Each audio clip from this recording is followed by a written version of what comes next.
Hello everyone, welcome back to the channel. I'm Tom Worth Jr. and it is Labor Day.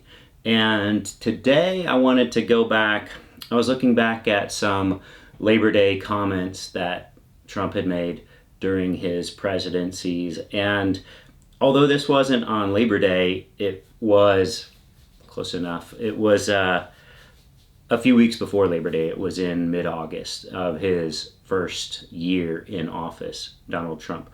And it is the some very fine people on both sides. This is the Charlottesville tragedy. And this is where he had white supremacists, neo-Nazis. I wanted to get in an unbiased article here. This was from congress.gov. Now, it is not CNN or Fox News, but it is congress.gov. Good enough for me.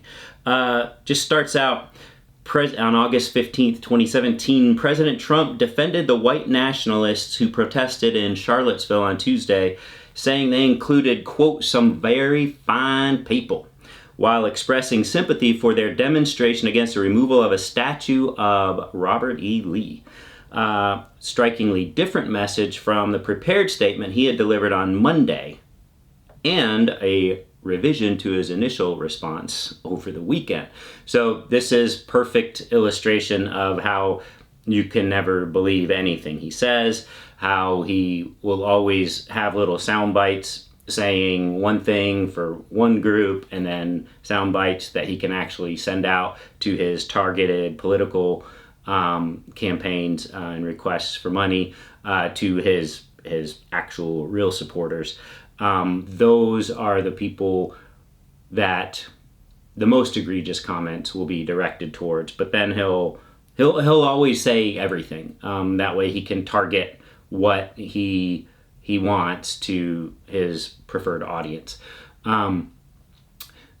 You can usually go by his initial response, which is usually to say he didn't do anything wrong, or these people are really not bad people. That's usually the initial before he's had any chance to think about anything. That's usually where he stands, and that was the case in this incident as well. He also said counter-protesters deserve an equal amount of blame for the violence. Does this sound familiar? Does this sound exactly like the Arlington National Cemetery debacle of last week? First of all, they did what they did. Then his campaign people came out and blamed the Arlington National Cemetery staffer. Then it just kept getting worse and worse and worse. Then Trump himself came out and said, well, I was set up. Well, the other side probably actually did this. Keep in mind, he's talking about his actual campaign video that his campaign posted, the same video that the Republican governor of Utah, who was there, had to publicly distance from and apologize for. Trump has still never apologized. And he also said, I don't know, maybe the families themselves did this. So he's blaming the families that were part of his photo op. And it says he, white nationalists, neo-Nazis, melee in central Virginia. This is a one where people were protesting the removal of a Confederate statue in Charlottesville, Virginia, which is in Virginia. That's where the University of Virginia is. That's where Thomas Jefferson founded the University of Virginia. And that is Confederate country back then. And I guess there's still people there who are Confederate supporters. You had white nationalists and neo-Nazis under a Unite the Right banner protesting the removal of these statues.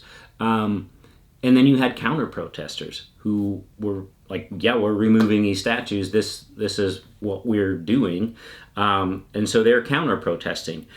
And so one of these white nationalists decides to drive over counter-protesters, just committing, hopefully, mass homicide, I guess is what his intent was. And he did kill someone, and he injured other people as well.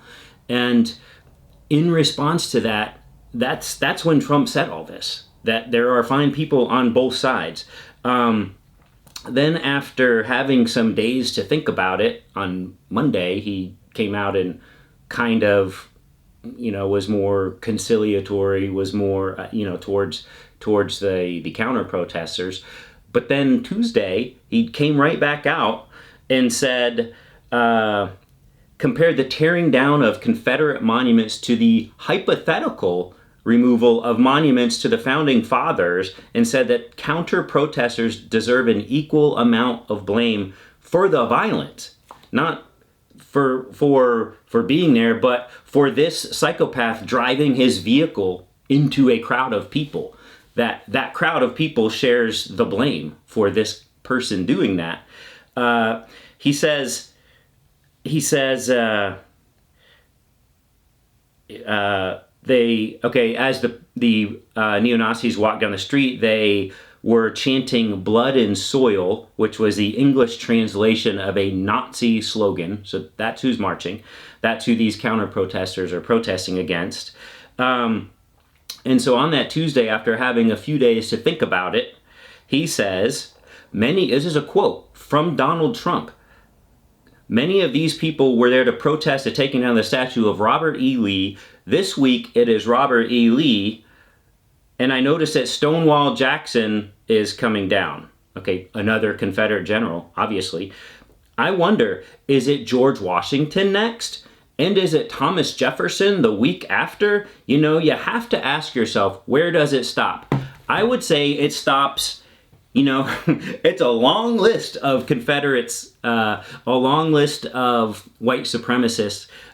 You would get a long way into this before it would stop. You would never, ever get to George Washington. And in his mind, if he is comparing or seeing no difference between Robert E. Lee and Stonewall Jackson and slave owners, George Washington and Thomas Jefferson, which, they were, and that was terrible.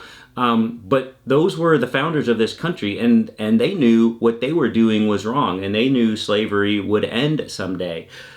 Robert E. Lee and Stonewall Jackson took up arms and commanded armies to fight a war against the United States to preserve slavery.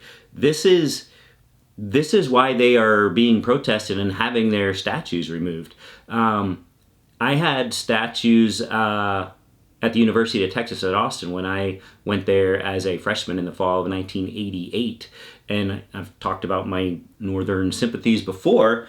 And you had Confederate people that had some statues to them right on the main lawn in front of the tower at UT.